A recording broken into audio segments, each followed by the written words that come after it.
All right, welcome to Rapid Fire Manufacturing. I'm with Garrett Wolford. He's the owner, president of Elemental Design and Machinery. We're here in Chattanooga, Tennessee. Garrett, thanks for having me. Yeah, thanks for coming, man. Good to have you, and welcome all y'all to Elemental. I always tell people I can't advertise I can't advertise the parts that we make because of NDAs with customers. So if you want to see what we make, you just got to put boots on the ground, and then I can show you. Yeah. No pictures, but that's a challenge when you're trying to grow your business. Of what do you make? Cool stuff. Yeah, cool what stuff. Kind of cool stuff? I can't tell you. I wish I could tell you, but made out of metal. Yeah, it's shiny. So what's the story behind the logo?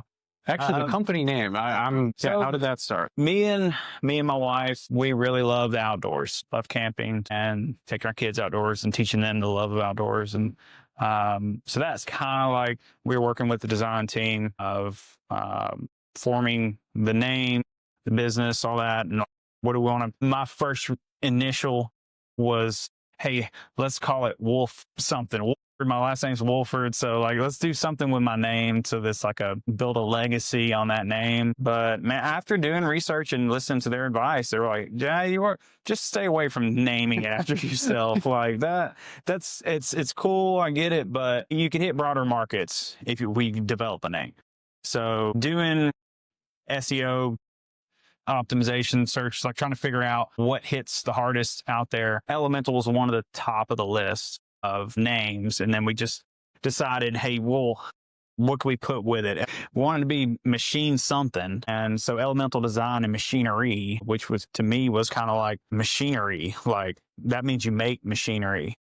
And then no, it's the marketing people are like, no, it's like a bakery. You bake, but you make these parts. All right. There we go. Okay, I can get behind that. So Elemental Design Machinery, EDM for short. Most of the time we refer to it just as Elemental. But yeah, that's, and the logo was I kind of pushed them towards periodic table Elemental. Yeah. So we toyed around with that idea of putting,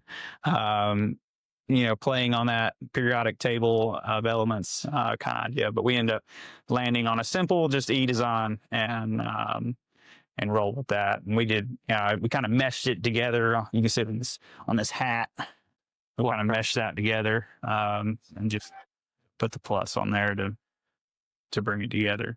So yeah, the forming the name of the business was super important to me because that is what people are going to really like. There's a couple of shops locally that have these names that just hit. And, just that was, I always thought if I ever start my own business, I want it to be something that people remember easily. So yeah, Elemental Design Machinery is what we landed on. We can't thank the marketing team enough. They cut out months of work just by letting them lead the way on that. You can definitely pick a name that does nothing for you. It doesn't bring any searches toward you. Your website won't get any traffic. So yeah, that was an eye opener. I didn't know that was a thing. I never put any thought to that. The sacrificial lamb. I run all the things, do all the things, program parts, take out trash, do all the stuff. And my wife does an arguably harder job of holding down the home front. 100%. While I try to keep this thing on the rails. But yeah, it's a, to people who think that, starting their own business is the answer, I would highly advise you do some contemplation on working harder than you've ever worked in your life. Yeah. Because at the end of the day, when you're small and you're trying to establish yourself as a reputable vendor, you can't afford to make mistakes. Mm-hmm. And when you do, mistakes are inevitable. They're going to happen. But when you do, you don't get to go home. You don't get to, hey, it's 11 o'clock. I think I'm going to go home and lay down. If you care about what you're doing and you're really trying to succeed, you won't be able to. You'll go home and then you'll just toss and turn all night. Yeah. So many nights, my crew do the same. We're not scared to work an all-nighter. You really have to do that on the early days. Building the foundation right now. That's right. You really have to do that in the early days. I haven't really met any other shop owners that didn't go through what I'm going through right now. Most of them start out small, just like we're doing, heavily leveraging technology to flatten the curve of growth. But yeah, I mean, if you're thinking about doing your own shop, it's a lot. It's a level of commitment that I didn't think it would require. So yeah, I mean, I remember coming up with this plan and sitting on our back patio.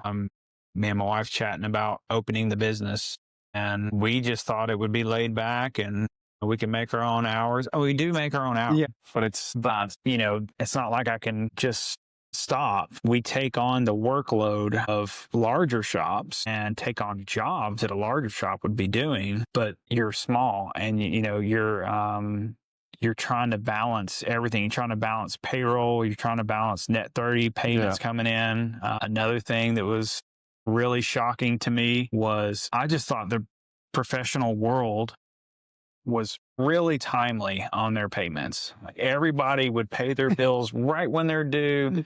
Man, it's like the wild, wild west. Oh, yeah. Dude, people pay when they want to pay.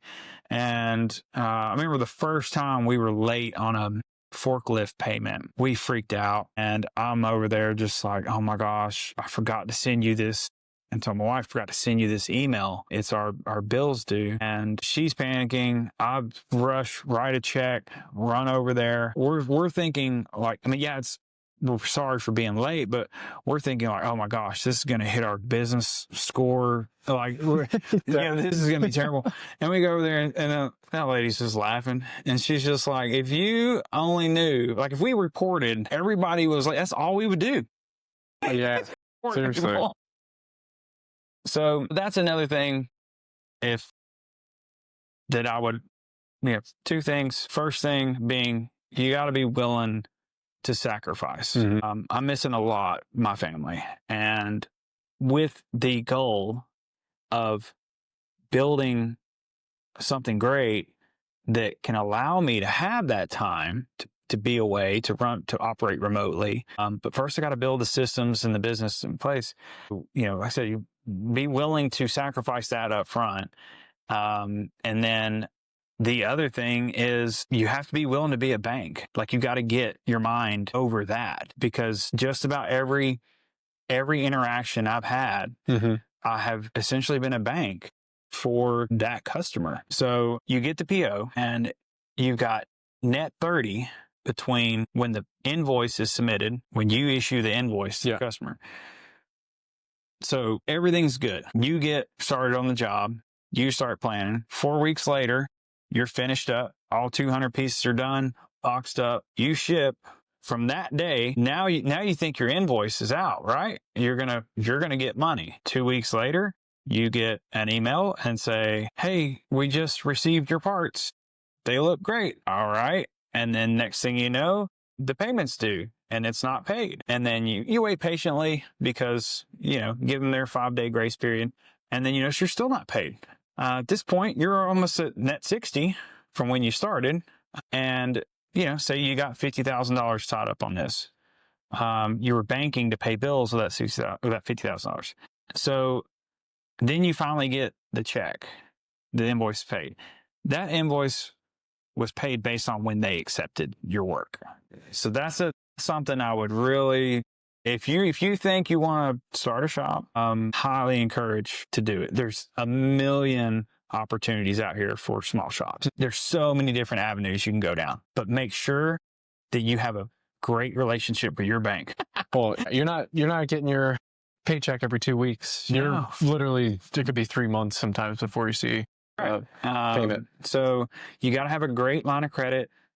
You have to understand what a line of credit is for and what it's not for.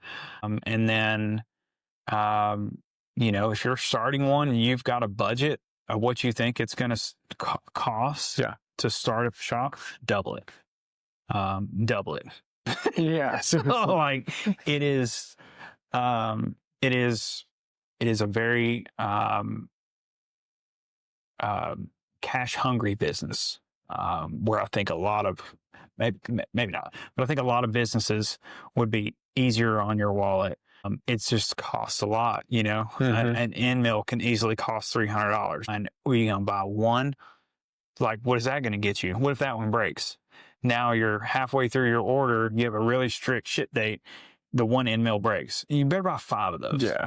Like you said, each job, it requires different tooling. So I can't reuse a lot of this. In 2 years of business, our tool crib is epic.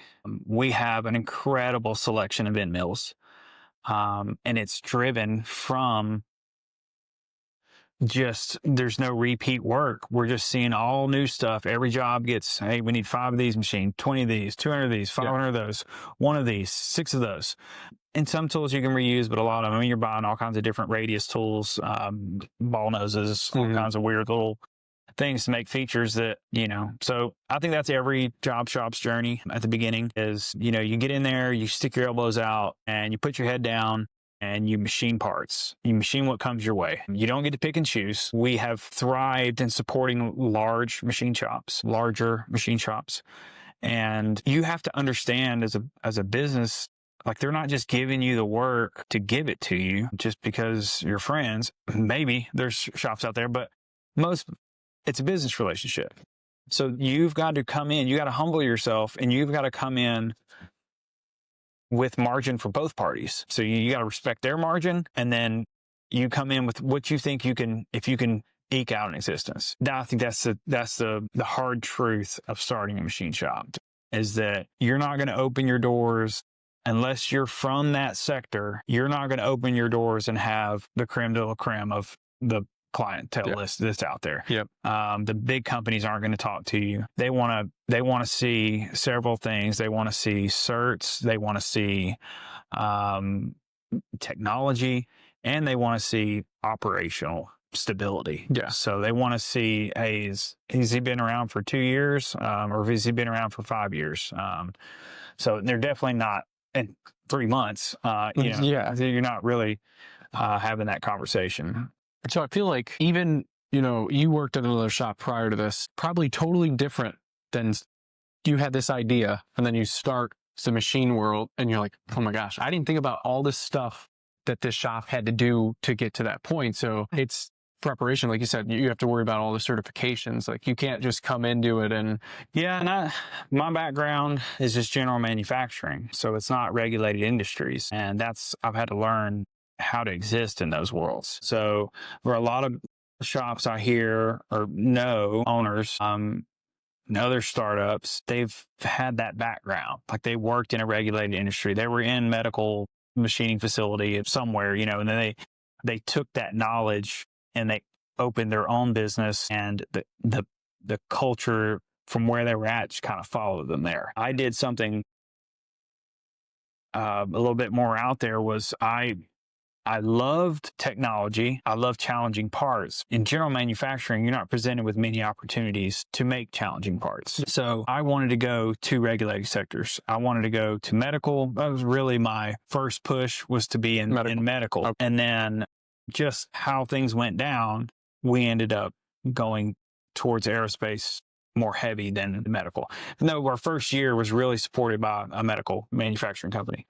The aerospace just made more sense to us because everywhere you look, it's booming. It's this startup. SpaceX is trying to hold on to its crown while everybody else is trying to vie for that position to be considered a launch provider. So like, what better time to grab a hold of that and try to get in that sector and become a vendor for a major launch company. And I don't think, I think it's still accessible for smaller businesses like me to do work for them. I know there's different levels of clubs, there's, certain clubs that I don't belong in.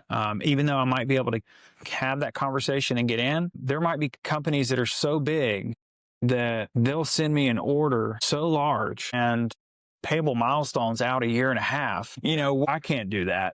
So there's a balance of like finding the right partners, right customers to grow with. And so that's to your point. Yeah, that I had to figure that out from scratch. I didn't have that going for me going in, and I had to figure out, I knew I wanted to make hard parts. I love space, all things space. And I wanted to be I'm not designing anything, but instead of just talk about all these cool rockets and telescopes, to making stuff for those. If I can do something and my world is make those pieces for that, then yeah, I am part of it. I'm propelling the scientific push for us to understand a little bit about more of the space we're in. That's sweet. I did a post on that today, actually. I was talking about it. But it's like some of these airplanes, 10,000 people are touching products to get to there, 400 suppliers. And it's just insane how much the amount of shops I've been into, like, oh, we're doing work for this company. And it's all they can support.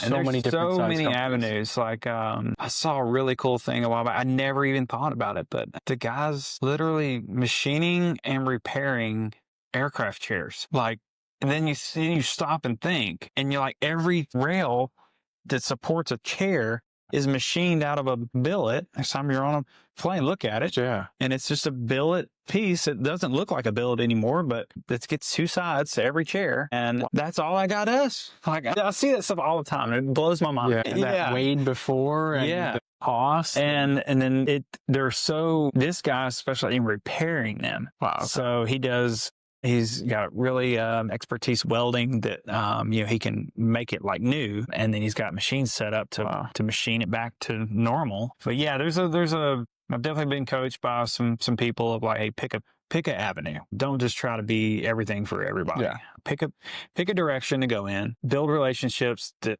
those buyers, procurement people, they understand your capabilities. And they only send work your way. Clear the waters. Like, don't sit there and just quote on everything. Do what makes sense. And, that was some big learning curve the first 2 years. Everything that comes your way, you want to quote. But we had some experiences that, don't want to. Yeah. Sometimes you should just say no, even though it seems like a good opportunity at the time. You should really pause and think about what that could do if you get involved with projects like that. What you're going to miss out on if you get yourself tied up with a loser of a job. Follow your gut feeling there. One thing I really wanted to ask about is the people that doubted that you could do this. Like, walk through that, because I think you mentioned before you had some people that really were like there was as everybody would experience in life, especially in a career path. You're going to meet personalities that, if you're successful at anything that you do, they're going to want to attack that. And, when I jumped off that professional cliff, everybody thought I was insane. Not everybody, but majority of the people in my circle were blown away that I had left my position at the company I was at. In order to replicate that position, I would have to probably move cities. There's just not enough manufacturing in Chattanooga to replicate that exact position. It was scary. There was times where I thought to myself, they were right. Like, what am I doing? But now that we have made critical flight components for some big names, it's such a good feeling. Oh, I bet. If they only knew what print I was holding, what part was in my hand, what program I'm supporting, it would blow their minds that we accomplished that in such a short amount of time. I used it as fuel. I internalized it, and I let it carry me. That was a hard thing, though. There was several people in my circle that were just like, you're just, this is going to fail, right? Like, there's no way this is going to work. But the people that mattered, they were like, I don't know why I believe you that this is going to work, but I think it's going to work. And you should go for it. And so, yeah, that was my experience of, just to be transparent. I started this with 0 customers. When I left general manufacturing, the companies I was with, the position I was in, there was no nice way to leave. There was no, okay, guys, I'm going to go do something a little different. I was such an integrated role that there was no way you could leave and not have hard feelings. So when I started this, there was I couldn't fall back on. Yeah, this is it. Right. You're like, well, I love the quote of, burn the ships. I burned the ships and we didn't look back. If you are willing, you got to be willing to swallow your pride and go literally door to door. And that's how I've made my way through this. that's amazing. It was put your shoes on, swallow your pride, go to that business. And I mean, there'd be days where I'd knock on 10 doors and they would look at me like I was a homeless person. They wouldn't even let me in the building. Yeah. But then, the 11th door I knocked on, they'd be like, oh, come on in. Yeah, we've been looking for somebody like you. Yeah. Perfect. That's how I got started.